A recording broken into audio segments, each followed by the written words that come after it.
You can try to hold back the waves, but they will always wash upon your feet. Two waters flow with a barrier in between, the salty sea and rivers fresh and sweet. Two waters flow with a barrier in between, the salt. Dear brothers and sisters, Assalamu alaikum wa rahmatullahi wa barakatuh, and welcome again to a new episode of Contemporary Fiqh Issues. We have with us again our guest, Sheikh al-Fadil, Sheikh Asem bin Hakim. Sheikh Asem, welcome. Jazakumullah khair, and thank you for having me. Barakallah fikum. Sheikh Asem is one of the well-known du'at who has traveled extensively around the world and lectured in both English and Arabic. He's the khatib and imam of a masjid in Jeddah, Saudi Arabia, and has been in such position for the last 21 years.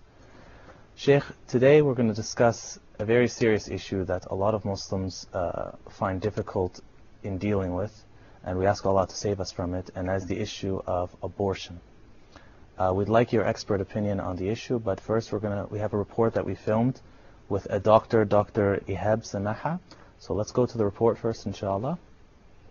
Allah Ta'ala, Allah Ta'ala. Bismillahirrahmanirrahim. My name is Ihab Samaha. I am a lecturer and consultant of obstetrics and gynecology. Today we are going to talk about abortion.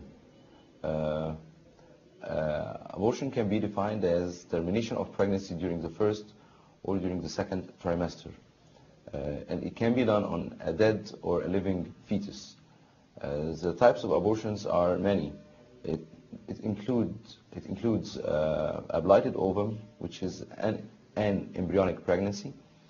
It can be spontaneous, it can be incomplete, it can be complete, it can be missed, it can be septic, or it can be recurrent abortion.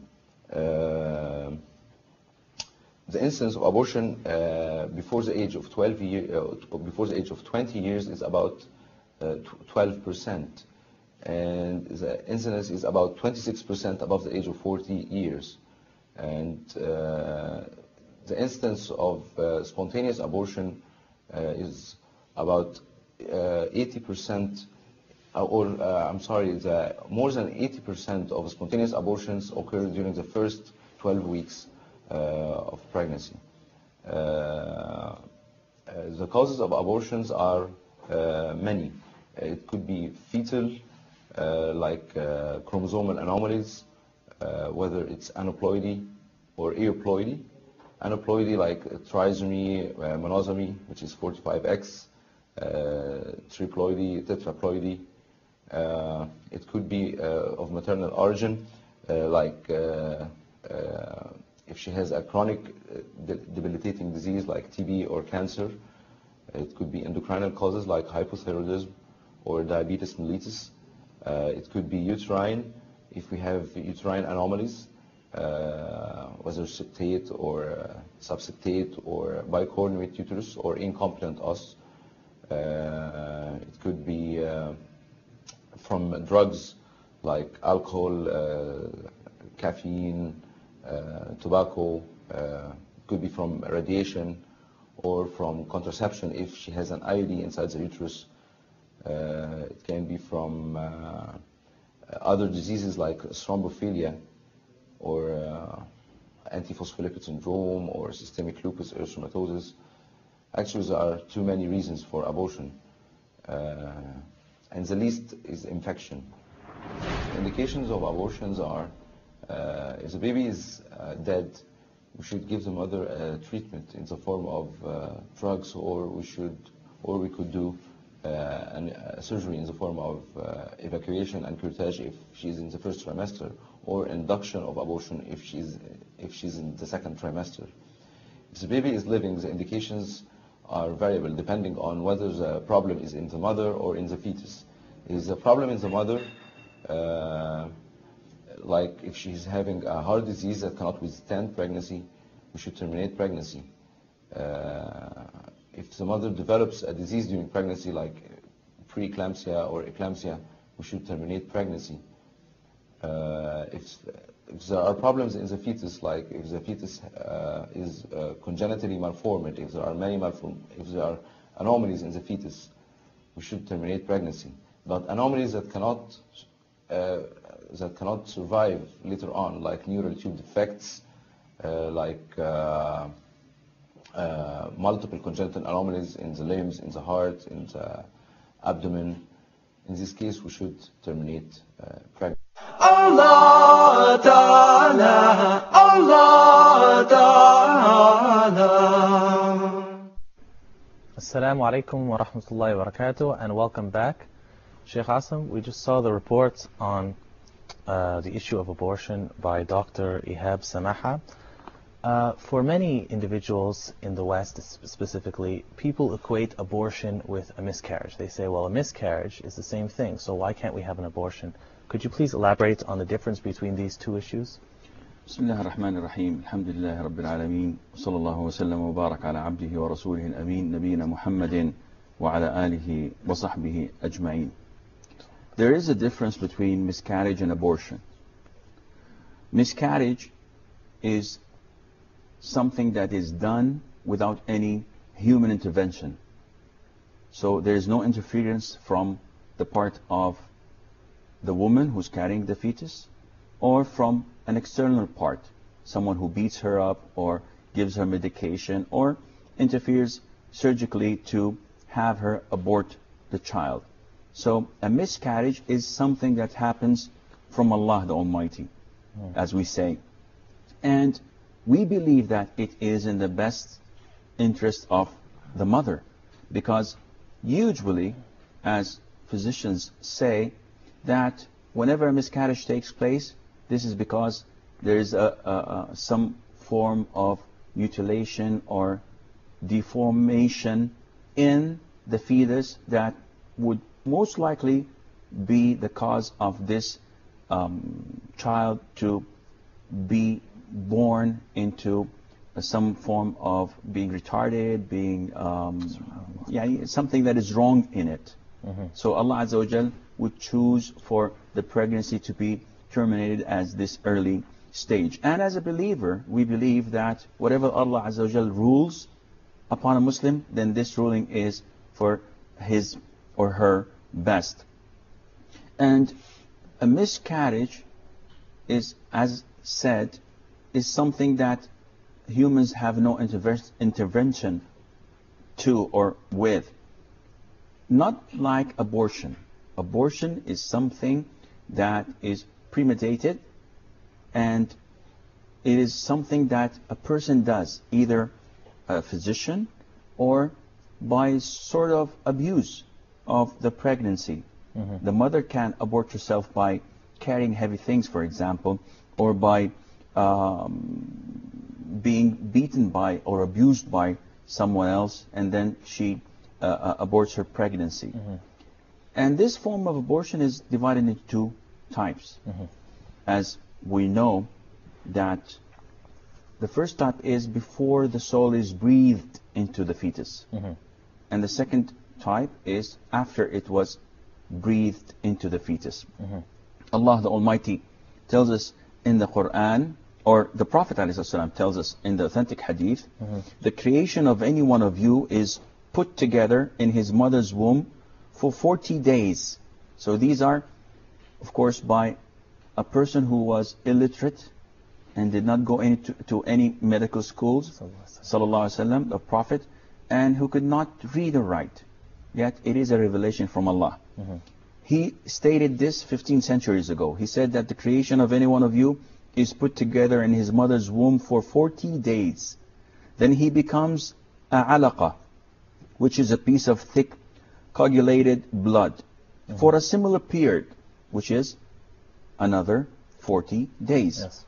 Then he becomes like a chewed piece of flesh for a similar period, and this is another 40 days. Then Allah sends an angel who is enjoined to write down 4 things, and it's said to him, write down his deeds, his provisions, his lifespan, and whether he is doomed for hell or destined to paradise, then the soul is breathed into him.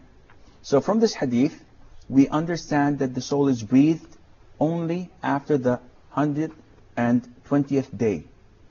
So approximately 4 months. 4 months. And this, before it, the soul was not breathed. So this gives us an indication that it's a different way of looking at a miscarriage or an abortion before having this. Also, Allah Azza wa Jal tells us that the chewed bit, a mudgha, it can be formed and not formed.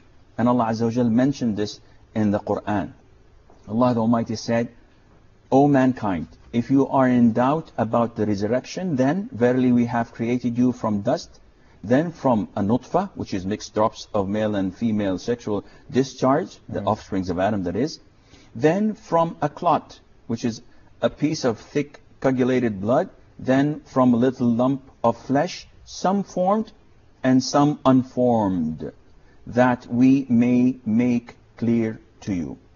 Barakallahu feekum. We'd like to continue, inshallah, after the break and discuss the difference between the formed and the unformed. Assalamu alaikum wa rahmatullahi wa barakatuh. Allah Ta'ala, Allah Ta'ala, Allah Ta'ala.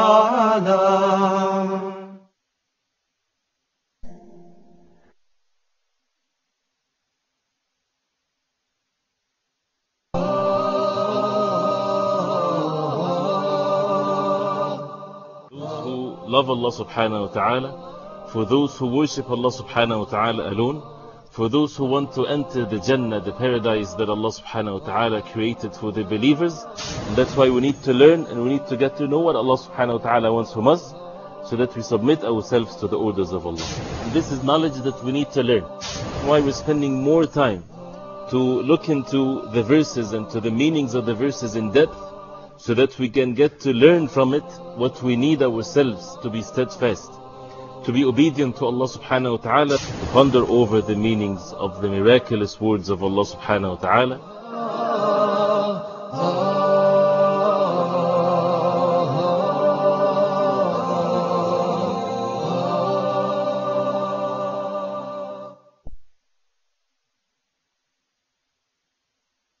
Allah Ta'ala, Allah Ta'ala, Allah Ta'ala. Assalamu alaikum wa rahmatullahi wa barakatuh, and welcome back. Sheikh Asem, just before the break, we were discussing the differences between what is mentioned in the Quran, the formed and the unformed. What is the difference between these two? There is a big difference in the sense that of the rulings that are given, whether the fetus that was aborted or that came out as a form of the miscarriage, whether it's formed or not formed. So we have rulings regarding purity, regarding the funeral prayer, regarding washing the fetus and burying it or discarding it, a number of things. So is it fair to say that the difference between the formed and the unformed is the difference of that period that the Prophet ﷺ mentioned, that when there's no spirit and then when the spirit is finally in the fetus? No, it's not, because as mentioned in the hadith, there are 40 days, 40 days, 40 days, and then the spirit is, or the soul is breathed into the fetus. Now scholars all agree that before the second phase, which is 80 days, this is not a living creature yet, because the soul was not breathed into it, first of all. Second of all, it's just a clot of blood. It's not still formed. And they all agree that from day 120 onwards, it's a living creature, because the soul has been breathed into it, so it's a living creature. The difference is between day 81 and day 120. These 40 days in between, where it is either formed or unformed. So if a miscarriage takes place in this period between day 80 and day 120, or an abortion takes place, we have to look at what came out. If it was formed in the sense that it has arms, it has legs, it has the shape of a head, then it takes the ruling of a born baby, in the sense that it has, for the mother that is, but as a child, no, it's not. It's not a living creature yet. It doesn't have the spirit yet. It doesn't have the soul or the spirit yet. But for the mother, if it was formed, then if she was divorced, we know that there is what is called as iddah. And if the divorce takes place while a mother is pregnant, she is out of the iddah, of the waiting period. She still remains the wife of her husband until she gives birth. The minute she gives birth, then she's considered to have her iddah over. So her waiting period after marriage. Yes. After a marriage has been terminated. So this is one. Second of all, the blood that comes out of a woman, which is the post-delivery bleeding, this is considered to be one of the things that prevents her from praying if the fetus was formed. But if it was not formed, then she has to pray and she has to fast, because this is not considered to be post-bleeding, post-delivery bleeding, and so on. There are a number of verdicts. If the fetus was formed, she does not pray, she does not fast. If it was unformed, she prays and she fasts, and so on. Is she is the formed creature that goes out with a miscarriage, and we ask Allah to protect us? Does it have a janazah that's prayed on it before, if the soul still didn't enter the baby? It's not considered to be living. Okay. That's why we do not pray janazah for it. Some scholars say because it is formed, you can do this, and this is a little bit closer to reality because it's in between a living creature and a clot of blood. So because it has the formation of a living creature, some scholars say that you would offer a funeral prayer and it wouldn't harm this miscarried fetus to have this prayer. Inshallah, it would add value and reward to the parents. But in all cases, once it's formed, do we bury it? Do we just Once toss it's it out? formed, we have to bury it, and we give it a proper burial, because it is not something to throw out, as in the case of a clot of blood or a piece of meat. SubhanAllah, one can't help but think, like, after discussing this issue and understanding once a baby is formed and so on, I mean, we see in the animal kingdom, even animals are very protective of their offspring. What could be worse than killing your own children in the eyes of common day murder? So what would drive somebody to want to abort their own child? Well, this has a lot of answers to it, unfortunately. But before going into these answers or cases, we have to understand that Islam gives a lot of value to life. And that is why, like other religions, it's forbidden in Islam to abort a child, except in the very, very limited cases that we will come to mention, inshallah, if the time allows us to. Inshallah. But Islam gives a great value to life. Unfortunately, when you do not have proper belief and iman, you tend to feel that life is something that is worthless. Usually people who perform abortion are those who conceive through haram, those who conceive through illegal means, out of adultery or fornication. Maybe the doctors would come and say that the child or the fetus is not properly created, in the sense that it has a deformity or something that is missing. So the father and the mother would feel that we don't want to go into this. Let's abort the pregnancy altogether. Maybe, and in so many cases, especially when dealing with abortion in a commercial way, people would use the fetus in their stem cells researches. So they would sell this with a lot of money. So whenever a woman comes in, they would pretend that there's something wrong with her, and they would advise her 3 or 4 doctors who don't fear Allah, who don't know Allah, and who are only interested in their wallets and bank accounts. And they would tell her to go and abort the pregnancy for her own safety and well-being. And they would take the fetus and would use its body parts, use the stem cells, and etc. from it. So there are a lot of reasons, but among the reasons are abuse, because not necessarily the consent of the mother is always there in abortion. Maybe if someone attacks her or beats her while she is pregnant and she is having this miscarriage or abortion accordingly. So there are many reasons for that. Are there any Islamically valid reasons we could think of where a woman would want to abort her child? For example, if she was raped or if she committed fornication? Scholars say that a pregnancy that resulted from rape, though it is a great calamity, the one that was raped is rewarded at the sight of Allah because of this calamity. And the child she's conceiving, it has no guilt. He did not do anything wrong to be killed for. So they say that it is not permissible for her to perform this abortion, and unless it's 40 days young or old or below. But more than that, it would not be permissible. And some say it is not permissible altogether.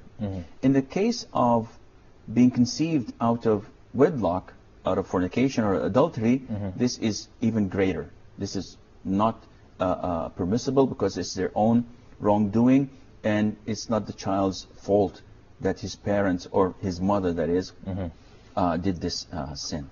Which brings us to our next point. So there is really a difference in terms of how the woman has to purify herself afterwards, how the child is considered a living creature or not, between the first 40 days, the next 40 days, and the final 40 days. Correct? So, sorry, go ahead. Yes, continue. So then, is an abortion at different stages, whether it's the blood clot or the fetus that's been formed, or finally the child that obviously has its soul, which is obviously the worst time to abort, is the ruling the same? How are the people who abort their children in Islam treated? Are they punished? Are they... Well, this is a good question. I don't think we have enough time to go into details, but 40 days and before 40 days and below, some scholars say that this is permissible if there is a legitimate reason. If the soul was breathed in, there is no legitimacy whatsoever. It's killing. It's killing. Some even say that even if the mother was facing a heart attack and she could die while giving birth, you cannot abort the child because her death is probable. She might and she may not. But the killing of the fetus, it's a living creature, this is something that is found there. So is it wrong Islamically to abort a child? Yes, it is. Is it punishable? Yes, it is. It is punishable.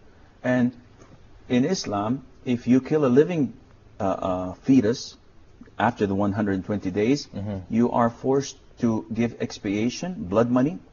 You are forced to give blood money to the family of the child that was aborted, which is about 5 camels worth of money. What if it's the woman who aborts her own child? Then she's the one who's supposed to do this. Okay. And she gives it, and she has no share in it. She gives it to her husband, who is inheriting this child. And some schools of thought say that the person has to also fast 2 consecutive months as form of expiation. But they're not charged with murder.